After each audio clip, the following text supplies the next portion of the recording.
जिल्हाधिकारी कार्यालयामध्ये CRZ आणि तळाशीलचा जो विषय, तळाशील गावाचा जो विषय सुरू आहे त्या संदर्भात बैठका झाल्या। जिल्हाधिकारी मॅडम यांनी मागच्या काही दिवसांपासून CRZ संदर्भात अनेक बैठका घेतल्या। त्यानंतर आज आमच्या सगळ्यांच्या उपस्थितीमध्ये एक सकारात्मक बैठक आज पार पडली। पहिला विषय तळाशीलचा। तळाशील गावातली लोक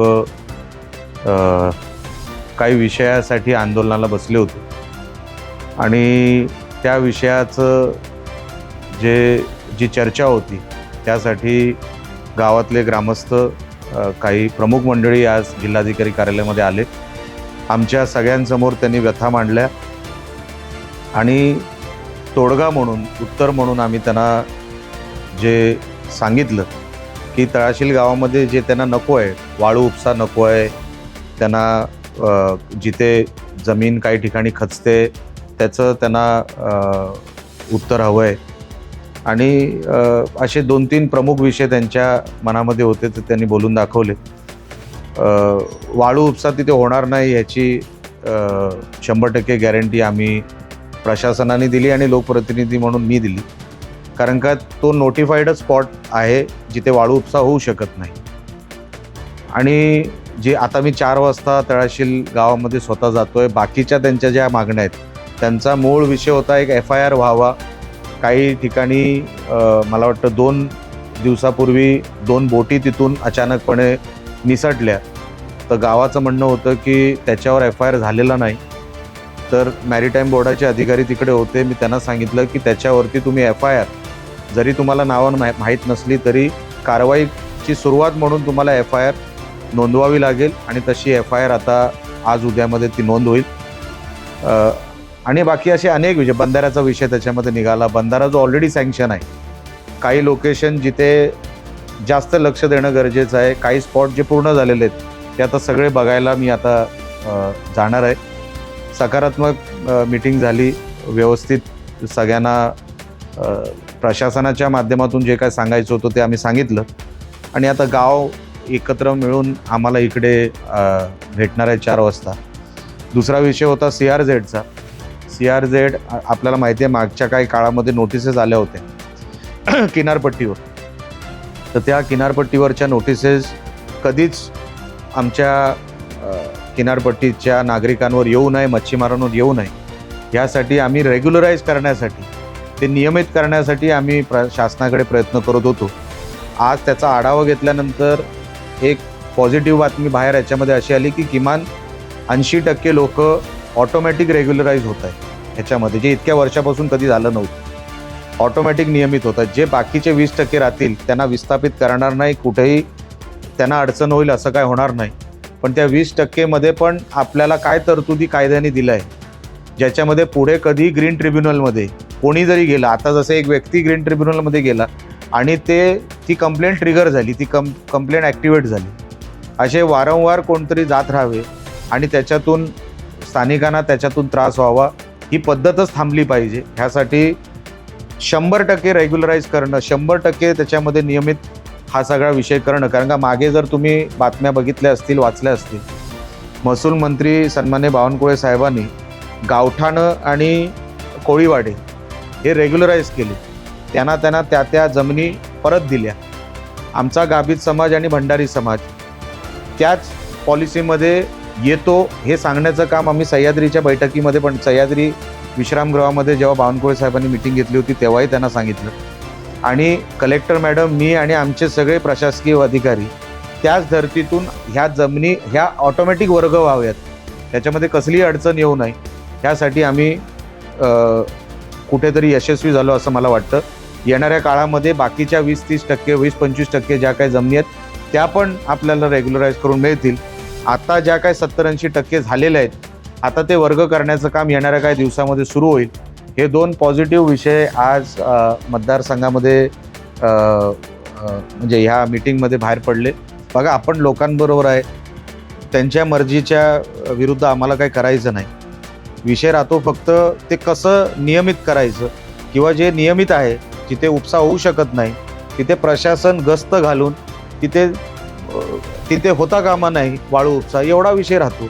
आणि बाकी जिथे जमीन आणि जिथे वाळू कमी होते असं त्यांचं जिथे म्हणणं आहे. बघा, आपल्याला कर्ली नदीचा जो काय भाव आहे तो ऑटोमॅटिकली काही ठिकाणी वाळू किंवा ह्या सगळ्या विषयासाठी ऑटोमॅटिक ती प्रक्रिया भरत असते. तरी मी सांगितलं की जिथे तुम्हाला अडचणीचं वाटते तिथे आम्हाला आता दाखवा. आता प्रशासनाचे सगळे अधिकारी पण तिकडे येणार आहेत, आम्हाला दाखवा, तेही आम्ही दुरुस्त करून देऊ. प्लस बंधाऱ्याचा विषय आहे. आपल्याला जो अजितदादा पवार, स्वर्गीय अजितदादा पवार जेव्हा होते त्यांनी आपल्याला जे पैसे दिले होते बंधाऱ्यासाठी, ते 158 कोटीचं काम पण आता कुठपर्यंत आलं, किती टप्पे पूर्ण झाले. आता तळाशीलचं काम, आता त्याही अधिकारी तिकडे, ते लोकांना दाखवण्याचं काम आता करतील. आम्ही सगळे तिकडे त्याच्यासाठीच जाणार आहोत. माझ्याकडे प्रशासकीय मान्यता, जे आमदाराचं काम असतं प्रशासकीय मान्यतापर्यंतचं, ते सगळी पूर्ण झाली. त्याच्या पलीकडे जर ठेकेदार मस्ती करत असेल तर त्याला पण धडा शिकू. आपल्याला कोणाला सोडायचं नाहीये. ते आपण, आताही ते अधिकारी होत्या तिकडे, त्यांना पण मी सांगितलं आता जिथे बंधाराचे स्पॉट पूर्ण झालेत ते लोकांना समजून सांगा कसे आहेत ते, आणि जिथे राहिलेत ते आता तुम्हाला दाखवतो आम्ही कसे आहेत ते सगळ्या अधिकाऱ्यांनी तिकडे बोलवले. बघा, मागच्या 10 वर्षामध्ये जे झालं नाही म्हणून तर आपण नेहमी म्हणतो की बॅकलॉग भरून काढायचं. आताही माझ्यावर नको नको ते टीका करत चाललेत, मला काही फरक पडत नाही. मी त्यांना शुभेच्छाच देत आलेलो अजूनपर्यंत माझी आमदारांना. आता त्यांना माझ्यावर फक्त जेलेसी म्हणूनच ते माझ्याकडे बघतात. मी त्यांना कधी गिनती पण घेत नाही त्यांची, कधी म्हणजे जाऊ दे, आता माणूस पडला आहे तर कुठेतरी मन दुखत असेल त्यांचं, म्हणून ते माझ्यावर टीका करत असतील. पण ते टीका करू दे, मला अजिबात ते माझ्यावर टीका करतात त्याच्याबद्दल माझं काय म्हणणं नाही. लोकशाहीमध्ये त्यांचा तो अधिकार आहे. पण बौद्धिक काहीतरी त्यांनी, तुम्ही काय दिलं मागच्या 10 वर्षामध्ये हे पण कधीतरी सांगितलं पाहिजे.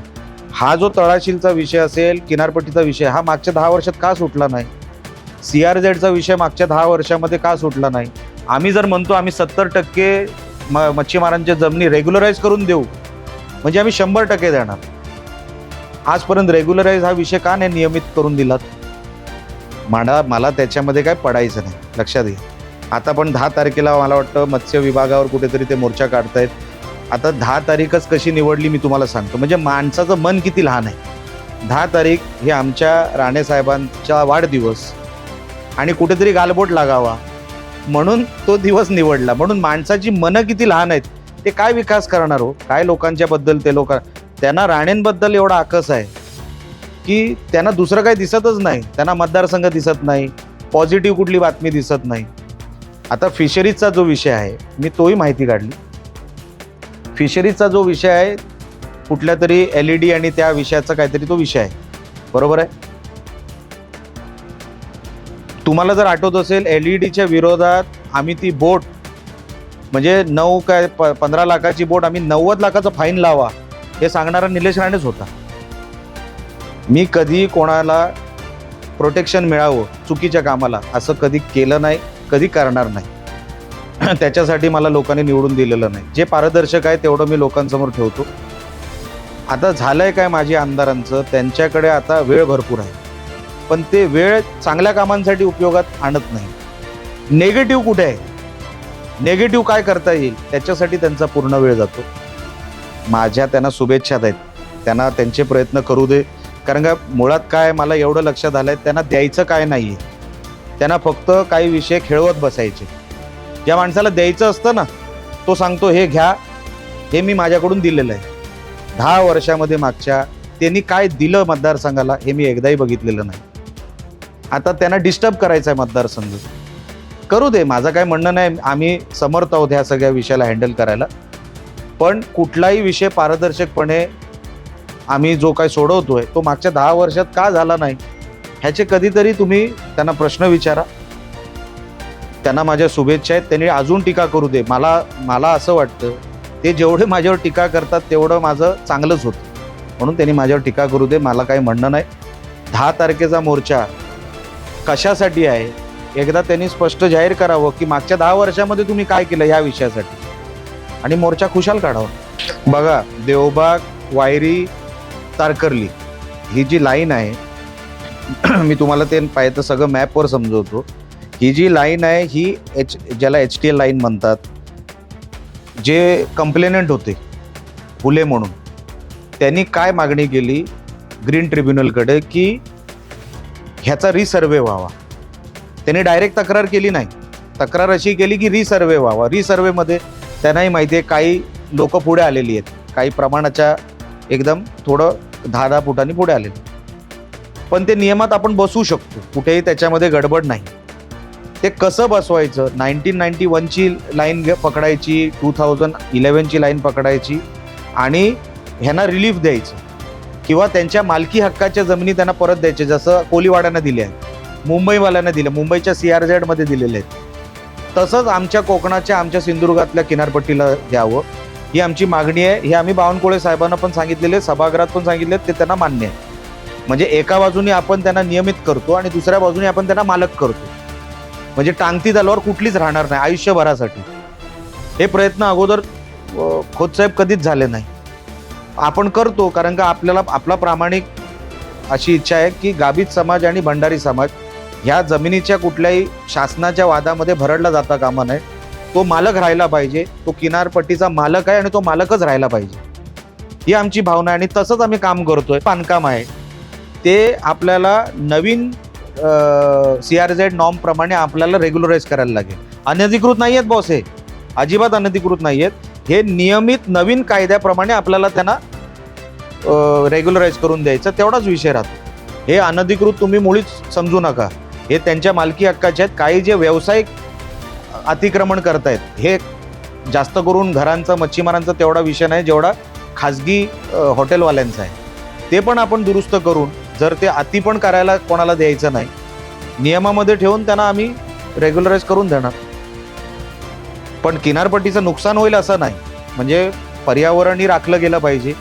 आणि जे हॉटेलवाले, काही व्यावसायिक जे जास्त पुढे आलेत, मच्छीमारांचा त्याच्यामध्ये जास्त विषय नाही, जे काही ठराविक आहेत, 25 काहीतरी आहेत, मला जो काय आकडा मिळाला आहे तो 25-30 आहेत, त्यांनाच फक्त दुरुस्त करून द्यायचं आहे आम्हाला. 70% ऑलरेडी रेग्युलराईज झालेले आहेत. चिवलाचे झालेत, तुमच्या दांडीचे झालेत, देवबाग, वायरी आणि तारकर्ली, या 5 लोकेशन जिथे प्रॉब्लेम आहे कंप्लेंटचा CRZचा, तो मी तुम्हाला सांगितलं.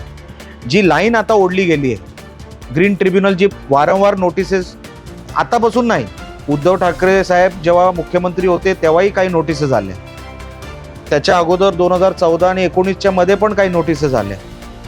त्या नोटिसेसला कधी उत्तरच गेलं नाही, ज्या पद्धतीचं उत्तर जायला पाहिजे होतं. हे मालक आहेत, हे कधीतरी शासनाला सांगितलं पाहिजे होतं, हे कधी सांगितलं गेलं नाही साहेब. 10 वर्ष हे मच्छीमार आमचे मालक आहेत किनारपट्टीचे, हे सांगायला जे धाडस लागतं ते माझ्या आमदारांनी दाखवलं नाही. म्हणून आज ही सगळी प्रक्रिया शासनाच्या मान्यतेने आम्ही मच्छीमारांना ही जमीन रेग्युलराईज करून देणार, म्हणजे त्यांचा मालकी हक्क झाला.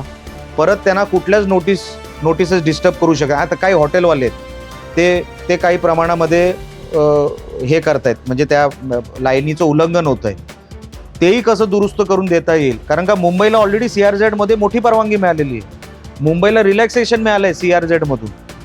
तर त्याचाच रेफरन्स, त्याचाच धागा पकडून आमच्या किनारपट्टीने काय कोणाचं वाईट केलं आहे.